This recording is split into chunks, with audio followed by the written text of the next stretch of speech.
speaker today is Sir Brian Roche, the Public Service Commissioner. Sir Brian will welcome everyone to the conference and lay out his priorities for digital public service. There will be time for questions following his speech. Sir Brian is the Public Service Commissioner and Head of Service. He most recently has been chair of the Cyclone Recovery Taskforce from 2023 to 2024 and the chair of the New Zealand Transport Agency Waka Kotahi from 2019 to 2022. Sir Brian was the Chief Executive of New Zealand Post from 2010 to 2017, and prior to this was a partner at PricewaterhouseCoopers for a couple of weeks.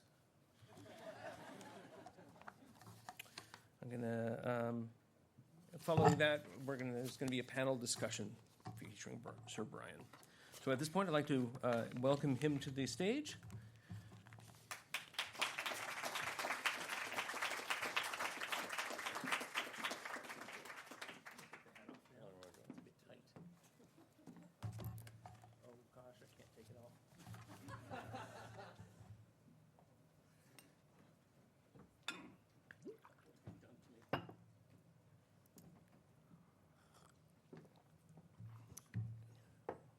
We all good?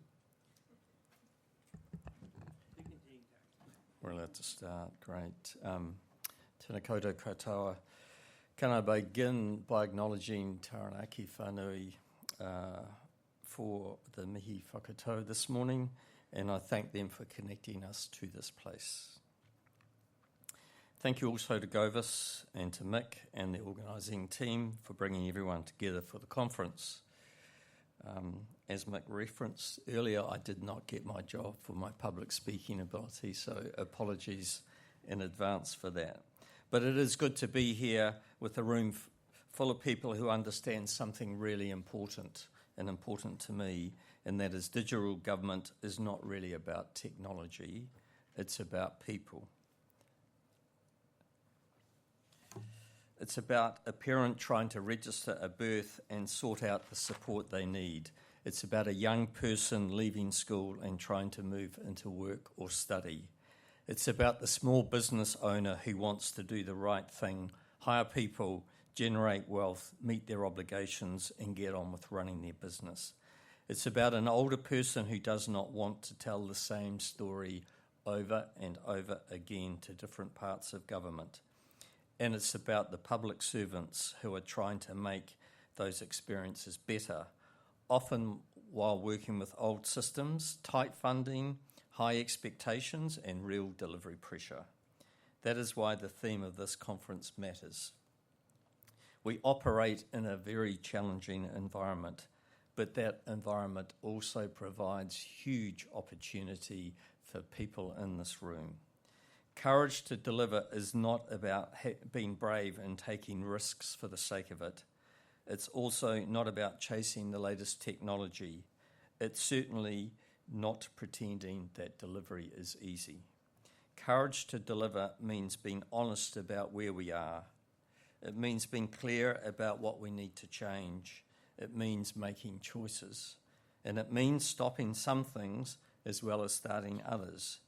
And it means doing the hard, practical work that turns good intentions into services that actually work better for New Zealanders. My job as the Public Service Commissioner is clear.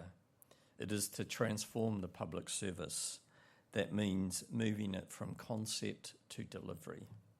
We have talked about digital transformation for a very long time. The public has heard the language. They know technology is changing. They know AI is and will become more and more a part of their work and life. But what people want to know is much more practical. What will be different? What will feel easier? What will take less time? What will save them having to repeat themselves? And how will we actually deliver it this time? The last question is the one I want to focus on today. Because in my view, the next phase of digital public service is not about ambition. We've got plenty of ambition. It's about execution, it's about discipline, and it truly is about courages. New Zealanders experience government as one, but too often government still operates as many. Most people do not wake up thinking, today I would really like to work with 5 government agencies. They need to confirm who they are, get the right help, pay what they owe, apply for something, update something, move on with their day. But too often we make people learn about our organisational chart. We ask them for the same detail over, again and again. We make them jump through websites, phone numbers, office and forms. We make them tell their story multiple times. Inside government, a lot of this complexity has built up over time. Systems, processes and structures were created for good reason. They made sense at the time, but they do not always make sense now, and nor do they match how people live now. So when I talk about a more joined up public service, I do not mean it as a slogan. I mean something very practical. We have to stop making organisational boundaries the customer experience, because every boundary exists for a reason. Every agency has a mandate. Every system has an owner. Every process has history behind it. Every funding line has conditions attached to it. So the easy thing is to work around the edges. The hard thing is to actually confront the issue and simplify. The harder thing is to ask, if we were designing this around people, would we design our system this way? If the answer is no, which is my very strong personal view, then we have work to do. Let me give you a practical example. Think about a young person turning 18. It's a major point in anyone's life. They may be finishing school, starting work, applying for study, looking for support, or figuring out where they will live. Today, that experience can feel scattered. Different services, forms, instructions, eligibility tests, and places to go when something goes wrong. A better experience would be to give clear guidance, reuse verified information when it's safe to do so, show the next steps, and let someone move between digital, phone and face-to-face support without starting again. Or think about a small business owner. A small business owner wants to hire staff, stay compliant, grow. A better system would make compliance and regulation obligations clearer, make their status visible, reduce repeated data entry, and let people get back to the thing they're actually there to do. These are not abstract digital ideas, they are the daily experience of government. And if we're serious about improving them, we need to be honest about the delivery challenge. Delivery is not one heroic project. It's not a single platform. It is not a press release. It's a set of choices made consistently over time. And sometimes the choice is to say no. No to the extra feature that makes the system more complicated. No to the process step that protects an internal preference but adds little public value. No to the project that looks good on paper but does not have the discipline to deliver. No to technology-led enthusiasm when the problem has not been clearly understood. That has not been a naysayer, it is leadership. Having the courage to say no can make it easier to focus on what we really need to deliver. The public service is in a period when we need to be very careful with public money. Have we ever not been in that phase? That does not mean lowering our expectations or ambition. It means lifting our discipline. We have to be clearer about what we will deliver, who it is for, and what problem it solves, what evidence we have, and what risks we are carrying. At what point will we stop if it's not working?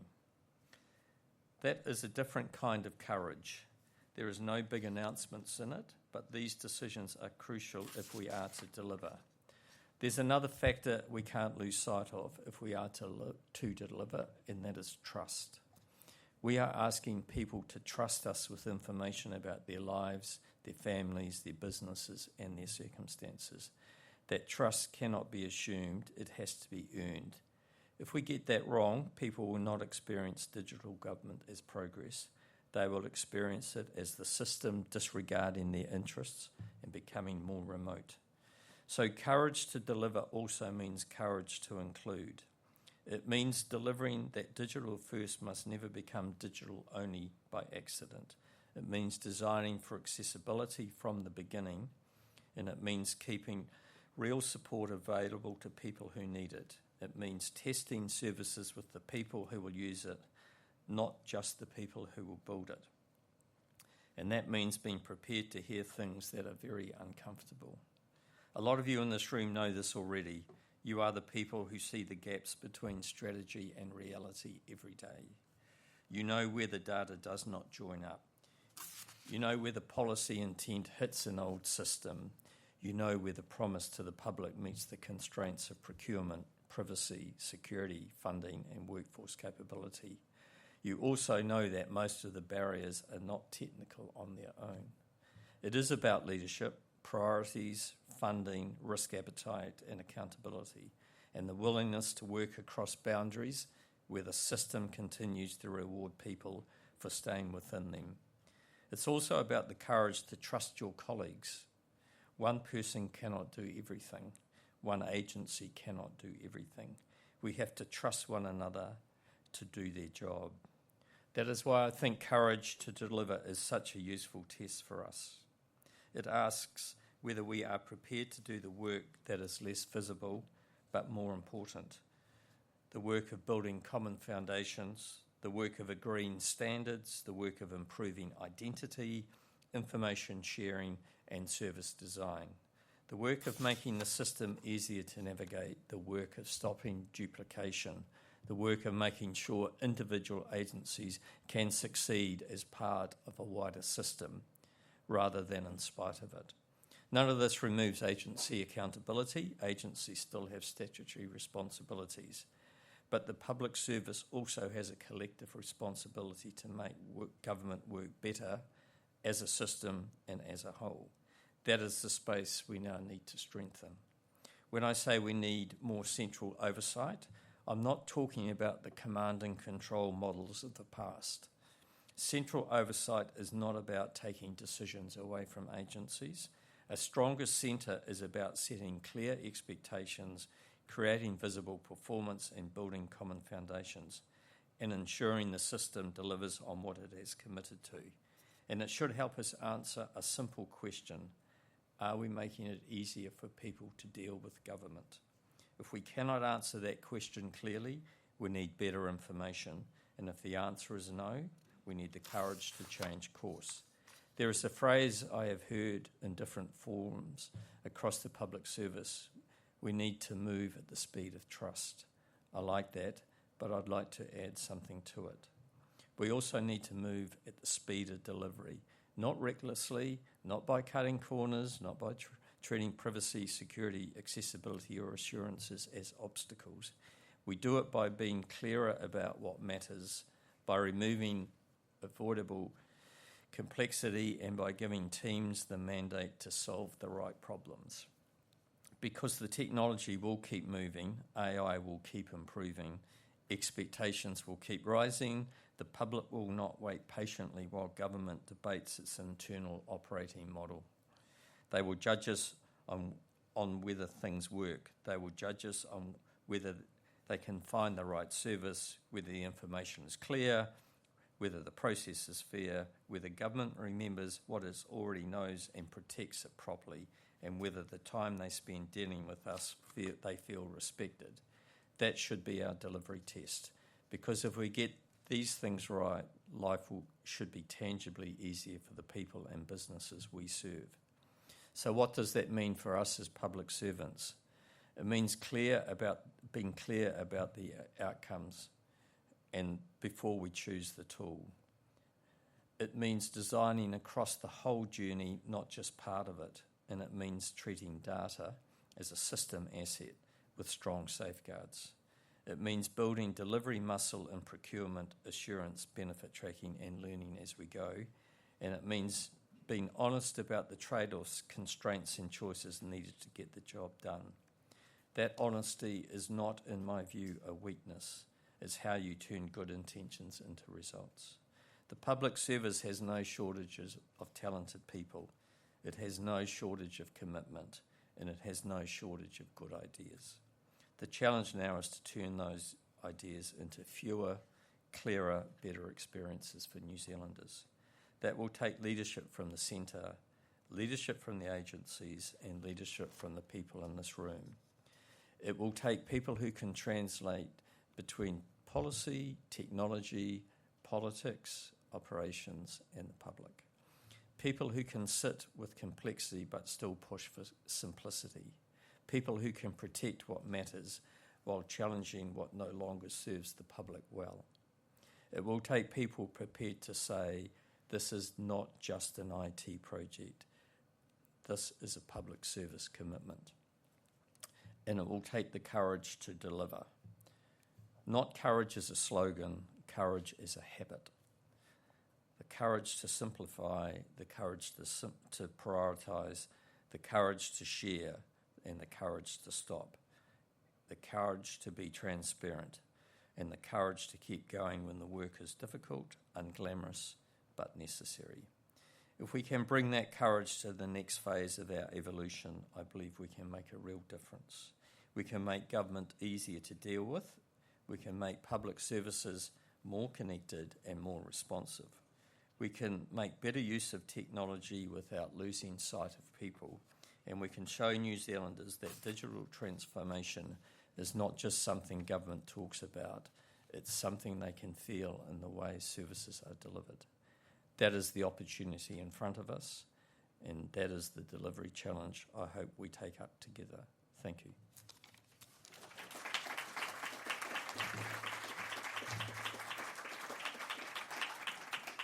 Thank you very much. What are we doing? We're doing great on time. Oh. Got a couple of questions. Before we, I hope people put questions into Slido. Before we get there, I've been doing Govis for 10, 15 years now. I think you just summed up every good presentation at Govis over the last 15 years. Because I heard the words, the names of many of our conference themes over the years. Trust was one of them. Connect and things like that. Honesty was a great one. I like that a lot. So thank you for summarizing why we're here and what we're doing. Does anybody have any? If anybody has any specific questions, put them in here. Yeah, and I maybe just comment. I don't mean it to be an echo chamber of everything you've heard before. Oh no, I didn't imply that at all. But, No. But the reality is, some of the principles are enduring and actually quite simple, and we need to remind ourselves of it. Yeah. And not overcomplicate it and move, from the intellectual, conceptual, isn't it fascinating, to actually what is practicable and achievable. Yeah. Are there...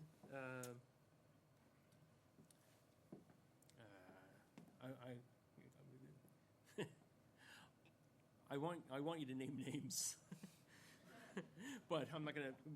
Is there anything in particular? Is there a process or a system or a specific bottleneck you're thinking of when you're making these statements? I don't have specific.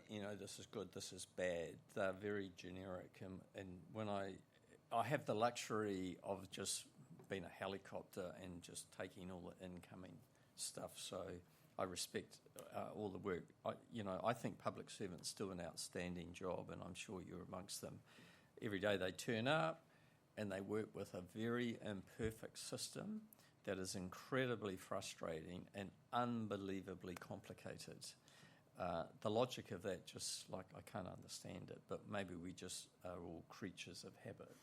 So, when I think about technology, from where I sit, it's one of our last great hopes. I think it can be the most enabling catalyst for the future that we all aspire to.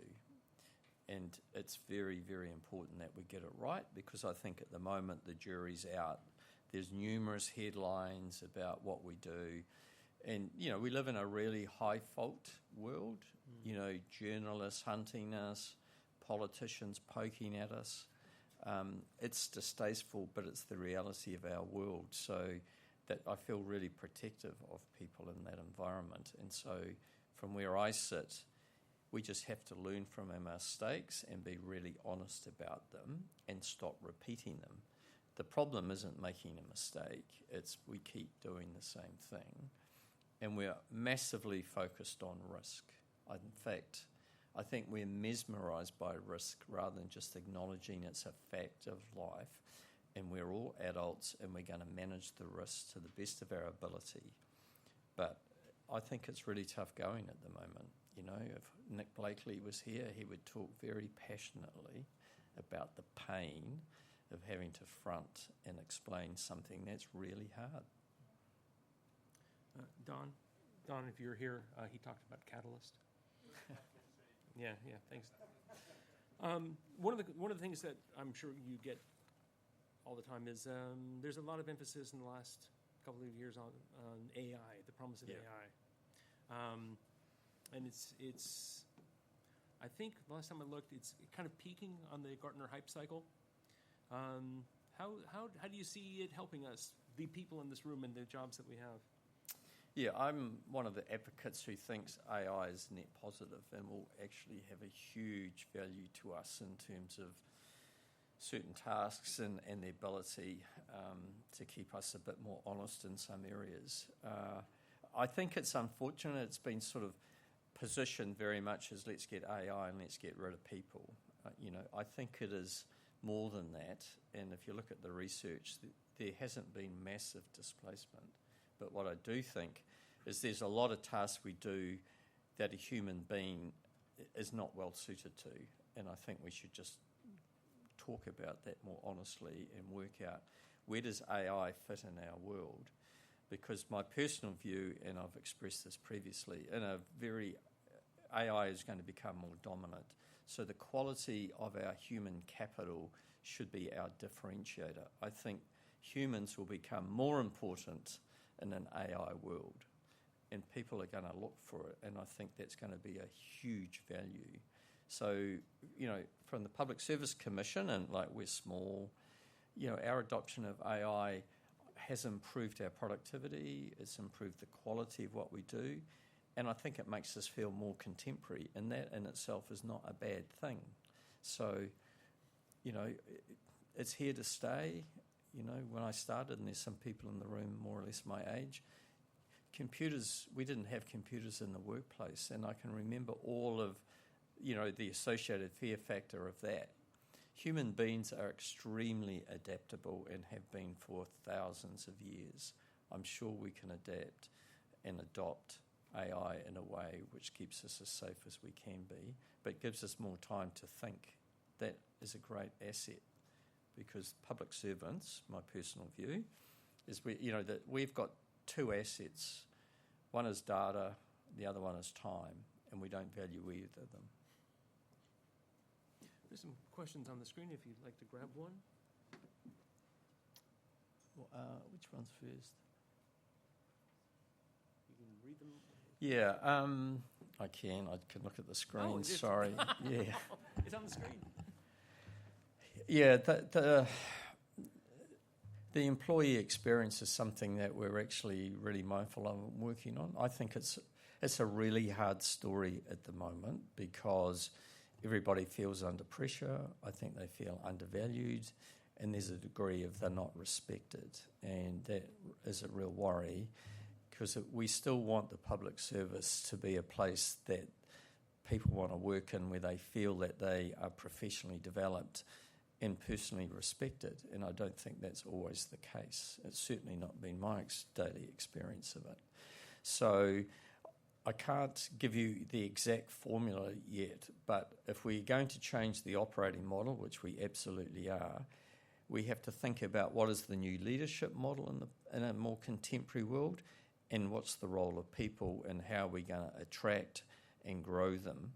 Because, one thing that encourages me, when we did the public service survey, we got into the mid-90s for what people responded to, why they wanted to work. So their purpose is really, really high, because it can make a difference to New Zealanders and their communities. Private sector businesses would die for that level of purpose.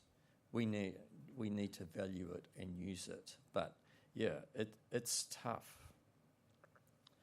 On the incentivising CEs, it's work in progress, to be honest. I think I'm very attracted to an incentive scheme where a certain amount of a chief executive's remuneration is based on whether I think they achieve what I wanted them on a system view.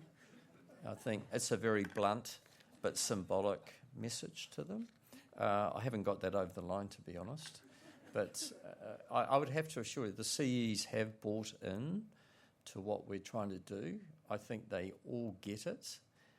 So intellectually, they were in good shape. I think the emotional journey ahead of us is yet to be tested. I think, in the way that, technology isn't necessarily everything, it's about people. I think being able to move into a different world is going to require a lot of cultural change. Our systems have to change, and people have got used to 40 years of doing it one way or other, and that way doesn't work anymore from my perspective.